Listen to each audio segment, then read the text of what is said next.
I think I like Oasis so much because they sort of represent a time in my life, I guess. They were a massive part of my life between the ages of sort of 17 and 25, and they were the band of the 90s, and just the soundtrack to my youth. I remember being in the Woolpack pub in Norwich. I was about 18, sitting with my boyfriend at the time, his friends, and we were all sitting in the Woolpack. And everyone was dressed in like 90s clothes. And I remember that one of the guys in our group kept putting on the What's the Story Morning Glory album over and over on the jukebox. That's when I knew that I was really, really into them, because we kept putting it on the jukebox over and over. And we sat there, we were all about 18, 19, and it was probably the first time I realised I was really into them.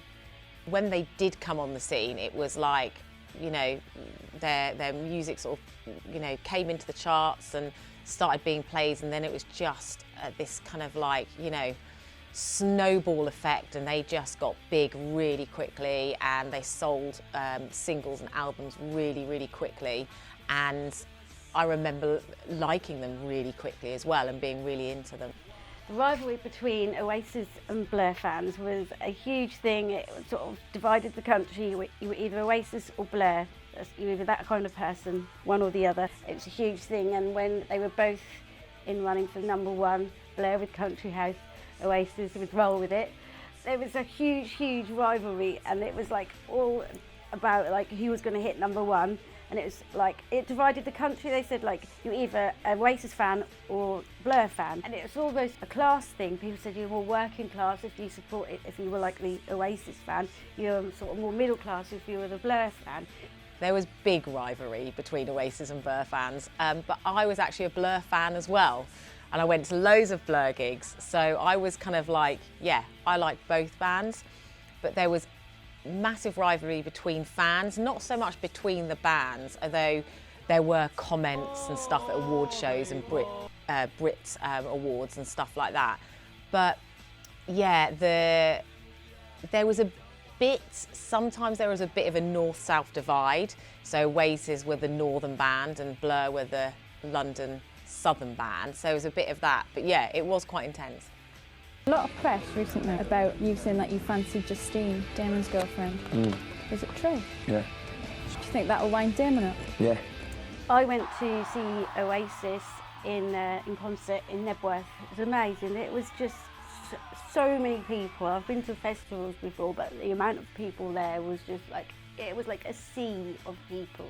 Because it was at Nebworth, and it was like a bowl, so it goes down in a dip. So it was, you could actually see the stage unless you were really at right at the front. You couldn't get to the front, I was at the back.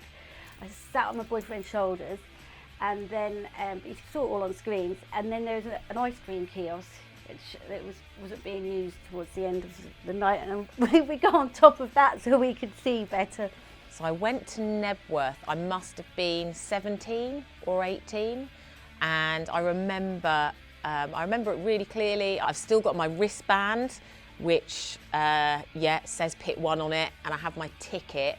I remember getting on a bus from Norwich and getting a bus to Nebworth, and I remember thinking we were going to be there so early we might actually get a chance of going to the front. And we got there and buses were arriving and people were just legging it from the buses to the entrance. So we just got our bags with us and we just absolutely legged it, and we knew that it was sectioned off in pits. So unless you got in pit 1, you weren't going to be anywhere near the front because you'd be in the next section. And we legged it down and we got into a queue, and we were just waiting to see what wristband we were given. And I remember every time you could hear somebody being given a pit 1 wristband, because they'd be screaming and like shouting, and yeah, massive elation. And we got to the front, and we got a pit 1 wristband, and we managed to get to the front row, which was insane.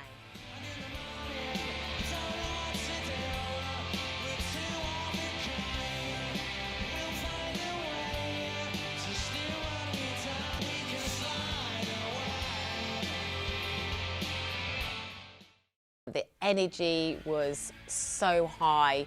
everybody just wanted to be part of a really historical moment. There were so many people there. It was like one of the biggest gigs of all time. And it was kind of, what made it so different was that it was before social media and it was before mobile phones. So this wasn't like, this was a coming together of fans in one place to see Oasis in a way that had never happened before.